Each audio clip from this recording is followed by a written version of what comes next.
ছেলেকে নিয়ে অনেক স্বপ্ন, কিন্তু অভাব প্রতিবন্ধকতা। স্বপ্ন পূরণের সেই জেদ থেকে লড়াই চালাচ্ছেন এক মা। 2 পয়সার জন্য আইসক্রিমের ঠেলা গাড়ি নিয়ে ঘুরছেন পথে পথে। কঠোর পরিশ্রম করে ছেলেকে পৌঁছে দিতে চান স্বপ্নের ঠিকানায়। ছেলে পড়াশুনো করবে, একদিন বড় হয়ে মানুষের মতো মানুষ হবে, এমন স্বপ্ন দেখা এক মায়ের অভাব নিত্যসঙ্গী। শুধু স্বপ্ন দেখলে যে হবে না, আর সেই জন্য শরীর ভাঙা পরিশ্রম আর সমাজের চোখ রাঙানিকে উপেক্ষা করেও লড়াই চালিয়ে যাচ্ছেন শুধুমাত্র স্বপ্নকে বাস্তব করার জন্য। পূর্ব বর্ধমান জেলার আউশগ্রাম থানার ভৈরা গ্রামের বাসিন্দা সুচিত্রা বাগদি স্কুল পেরিয়ে কলেজে ভর্তি হলেও অভাবের তাড়নায় সেই পড়া আর শেষ করা হয়নি। 8 বছর আগে বিয়ে হয় গ্রামেরই যুবক মিলন বাগদির সঙ্গে। তাদের সংসারে আসে একমাত্র ছেলে সুমন, কিন্তু গ্রামে থেকে কাজের সুযোগ ছিল সীমিত। সন্তানের ভবিষ্যৎ নিয়ে দুশ্চিন্তায় পড়ে গ্রাম ছেড়ে 3 বছর আগে চলে আসেন বোলপুরে। বোলপুরের নিচুপট্টির কলাপুকুর এলাকায় ভাড়া বাড়িতে নতুন করে জীবন শুরু। সুমন ভর্তি হয় স্থানীয় কুঞ্জবিহারী প্রাথমিক বিদ্যালয়।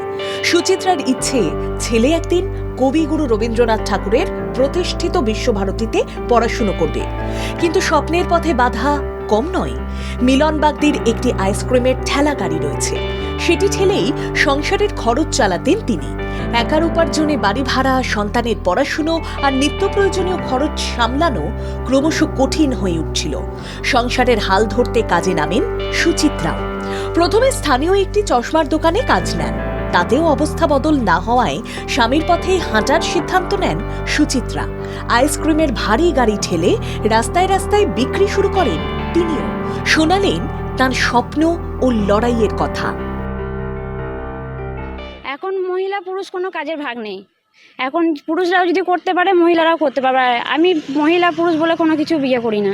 যদি সেখানে পুরুষরাও সে যে কাজ করতে পারে, সে কাজ মহিলারাও করতে পারবে, যদি নিজেরা মনে চেষ্টা থাকে যে আমি পারবো। আমার ইচ্ছা ছিল, আমি যখন প্রথম গাড়িটা ধরি আমি তখন নিয়ে যেতে পারতাম না। প্রথম দিকে সুচিত্রার পক্ষে গাড়ি চালানো ছিল ভীষণ কষ্টকর।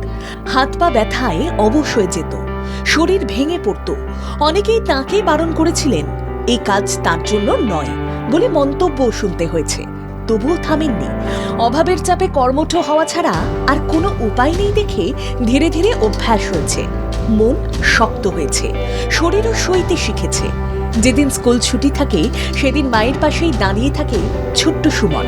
আইসক্রিমের গাড়ির পাশে দাঁড়িয়ে মায়ের ঘাম ঝরানো পরিশ্রম খুব অল্প বয়সেই দেখে ফেলেছে সে। দেখছে তাকে নিয়ে দেখা স্বপ্ন পূরণে মায়ের লড়াই। বীরভূম থেকে সৌতিক চক্রবর্তীর রিপোর্ট, বাংলা জাগো।